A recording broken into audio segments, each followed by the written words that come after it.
大家好，欢迎来到思维源流。今天跟大家分享的是，穷人迷恋多巴胺，富人追求内啡肽。1995年，在美国旧金山举行了一次由500位富豪和政治家参加的精英会议。会议讨论了一个问题：全球化的进程将导致贫富悬殊加剧，社会阶层对立加深。那么，如何让穷人不造反？他们想出了一个答案：只要像给婴儿奶瓶一样，为穷人提供持续不断的娱乐就可以了。这就是所谓的奶嘴乐理论。回想一下我们的生活，你有没有发现这样的现象？当你打算好好做点事情的时候，总会有各种因素打扰你。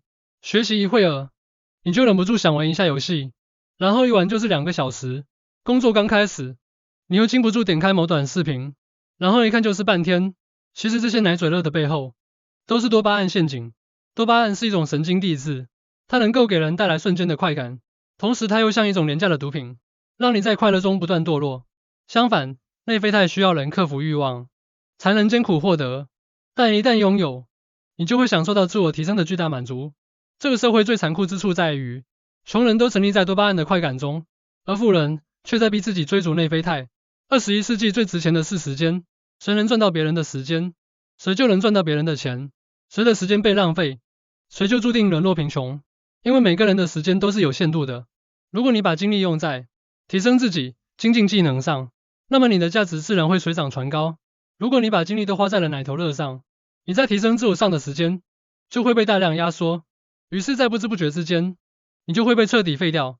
哈佛商学院曾经做过一个调查，发现了一个反差极大的现象：越是富人越是精英阶层，他们的闲暇娱乐越喜欢采用补充型方式，比如阅读、学习、运动，而越是底层的穷人，他们越喜欢采用消耗型方式，为自己提供快乐，比如打麻将、玩游戏、看电视剧。不同的娱乐方式造就了命运的天壤之别。曾经有一部记录股神巴菲特的片子，叫做《成为沃伦·巴菲特》。在这部片子里，巴菲特并没有提供什么快速致富的秘诀，他只是在不停地在看书、读报。普通人在看电视的时候，他在逼自己看枯燥的学术资料；普通人在玩游戏的时候，他在逼自己吸收最新的财经知识；普通人在刷短视频的时候，他在逼自己学习最先进的财富理念。他会在每天早上7点前准时起床，然后花5、6个小时阅读各种新闻和财报。他的办公室没有电脑和智能手机，只有深厚的书籍和一桌子摊开的报纸。没错，摒弃低级娱乐。巴菲特的成功之道就是终身阅读与学习。普林斯顿大学心理学博士亚当·阿尔特也指出，那些从事高科技产品的生产和设计的人，从不会让自己上瘾，他们总是把时间用在更有意义的事情上。如果你仔细观察身边的有钱人，你会发现很多富人其实已经很富有了，仍然努力工作，不去享受休闲，其实已经很健康了，仍然严格控制饮食，坚持锻炼，其实已经很有学识了，仍然读书学习，不断提高自己。因为富人知道，多巴胺带来的快感太廉价了。如果你沉溺于低级的快乐之中，再多的财富也会在一次次的舒服里消耗光。与此相反的是，获得内啡肽的过程虽然艰难，但强者追求的就是征服。你只有一次次的逼迫自己去做那些让你痛苦的事，去做枯燥但是有价值的事，你才能将财富牢牢掌握在自己手中，才能过上如鱼得水的生活。亚里士多德曾经说过，在追求快乐上，和动物相比，人追求的快乐应该更高尚和伟大。多巴胺是动物性的爽感，但长此以往只会浪费你的时间，让你的人生变得空虚无趣。内啡肽是痛苦之后的奖励，需要你付出心血才能获得，却能为你带来彻底的改变。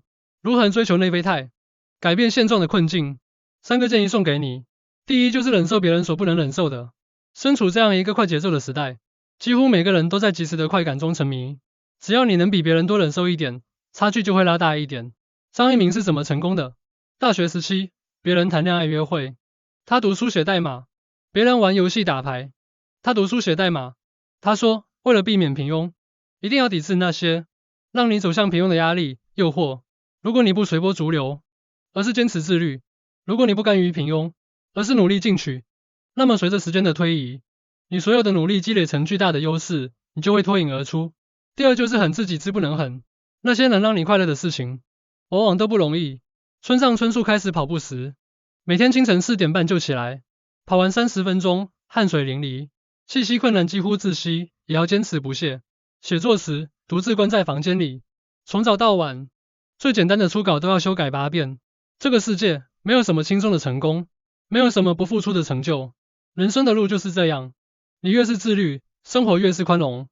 第三就是成自己之不能成，这个世界所有诱惑人的事情，反馈都特别快，看10秒钟的抖音视频，你就能笑得肚子疼，吃几口甜食、零食，你就能感到无比满足，打2局游戏，你就能体验到征服世界的快感，但这种快乐会让人渐渐堕落，最终一无所成。